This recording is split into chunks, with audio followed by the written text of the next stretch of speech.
प्रणमौ पवनकुमार खलबल पावक ज्ञान घन जासु हृदय आगार बसहि राम सर चाप धर।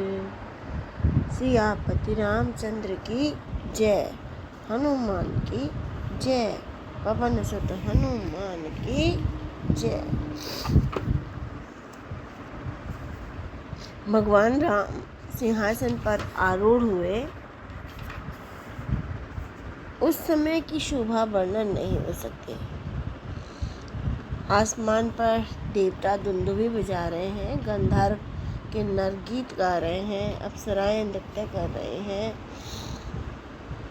सुर मुनि आनंद पाते हैं, भरत आदि सब भाई हाथ छत्र और चामर लेकर अनेक प्रकार से भगवान की सेवा कर रहे हैं। लक्ष्मण पंखा झल रहे हैं। इस प्रकार शोभा देखकर सब लोग निहाल हो रहे हैं। ऐसे समय में वेद वंदी चारणों का वेश धारण करके वहाँ आए और आकर इस प्रकार स्तुति करने लगे। जय सगुन निर्गुण रूप रूप अनूप भूप शिरोमणि दस कंधरादि प्रचंड निश्चर प्रबल खल भुज बल अवतार नर संसार वारण विभंज दारुण दुख दहे। जय प्रणत पाल दयाल प्रभु संयुक्त शक्ति नमामहे तव विषम माया बस सुरासुर नाग नर अग जग हरे भव पंथ भ्रमत अमित दिवस निशिकाल कर्म गुणन भरे। जे नाथ कर करुणा बिलोके त्रिविध रुकते निर्वहे भव खेद छेदन दक्ष हम कहूँ रक्ष राम नमामि।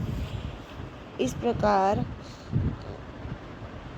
वेदों ने अनेक प्रकार से उन्नति की और वहीं सबके देखते देखते अंतर ध्यान हो गए।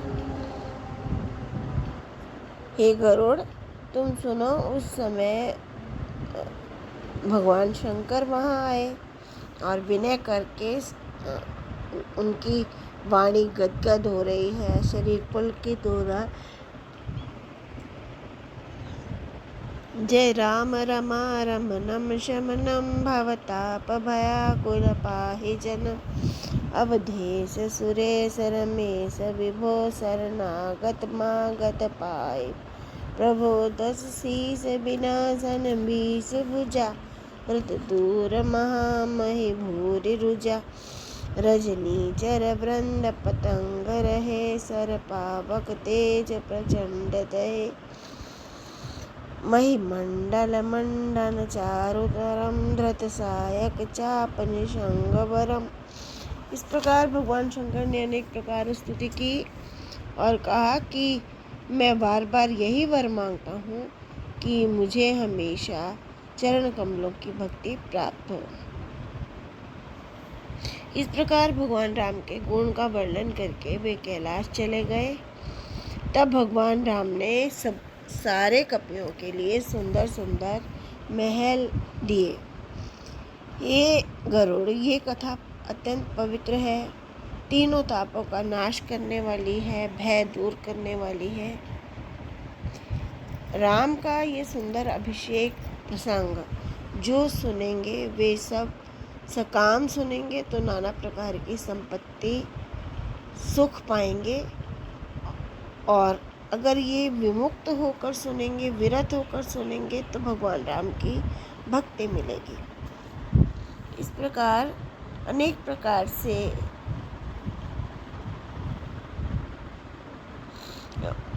वर्णन करते हुए भगवान राम बहुत प्रसन्न हैं। उन्होंने सब मांगने वाले भिखारियों को बुलाया और अनेक प्रकार के वस्त्र पहनाए, ब्राह्मणों को अनेक प्रकार से दान दिया।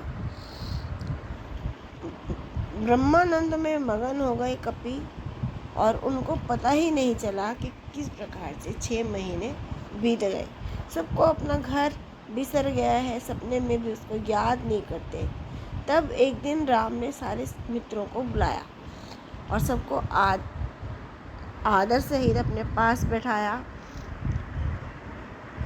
और इस प्रकार वचन बोले कि तुमने मेरी अत्यंत सेवकाई की, मैं तुम्हारे मुख पर तुम्हारी प्रशंसा कैसे करूं। तुम मुझे अत्यंत प्रिय लगते हो, क्योंकि मेरे लिए तुमने अपने भवन सुख त्याग दिए हैं। सब मम प्रिय नहीं तुम्हें समाना, अनुज राज संपत्ति वैदेही। छोटे भाई, राज्य, संपत्ति, वैदेही, ये इनमें से कुछ भी मुझे तुम्हारे समान नहीं है। मैं झूठ नहीं कह रहा हूँ। अब अपने घर जाओ और वहाँ जाकर मेरी स्तुति करो, मेरी वंदना करो। प्रभु के ये वचन सुनकर सब मगन हो गए और वे कहाँ बैठे हैं, कैसे बैठे हैं, ये सब उनको भूल गया। एकटक देखते रहे हैं राम को, कुछ कह नहीं पा रहे हैं।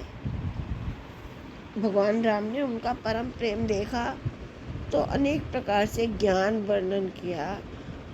प्रभु के सामने कुछ कह नहीं पा रहे हैं, बार बार चरणों को प्रणाम करते हैं। तब भगवान राम ने अनेक प्रकार के आभूषण और वस्त्र मंगाए और सबसे पहले सुग्रीव को पहनाए। फिर प्रभु प्रेरित होकर लक्ष्मण ने सबको सुंदर सुंदर वस्त्र दिए। लंकापति रघुपति मन भाए, अंगद बैठ रहा नहीं डोला। जामवंत नीलादि सब पहराए रघुनाथ, ये धर राम रूप सब चले नाय पदनाथ। तब अंगद उठनाए सिर, सजल नयन कर जोर।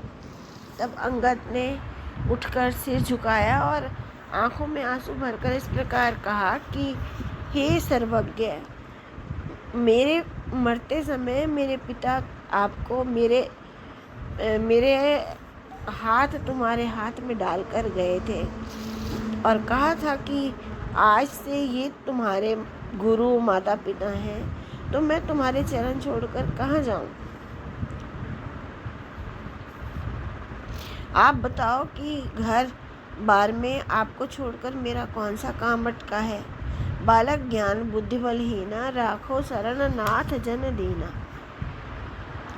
ऐसा कहकर वह भगवान राम के चरणों में गिर पड़ा और कहा कि हे नाथ, अब मुझे घर जाने के लिए मत कहना।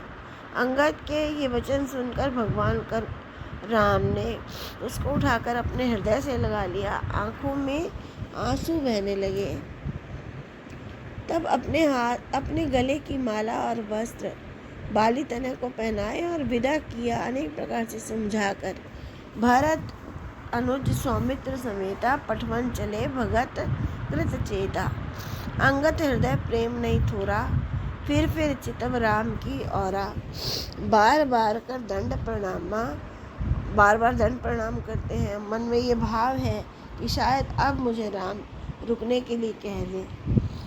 राम विलोक बोलन चलन, सुमर सुमर सोचत हस मिलन।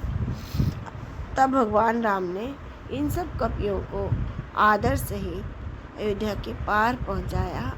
तब सुग्रीव ने भगवान के चरण पकड़कर अनेक प्रकार से विनय किया और कहा कि मैं 10 दिन भगवान राम की सेवा करके पुनः आपके चरण आकर देखूंगा। तब सुग्रीव ने कहा कि हे पवन कुमार, तुम तो पुण्य पुंज हो, जाओ राम की सेवा करो। ऐसा कहकर कपि सब तुरंत चल पड़े।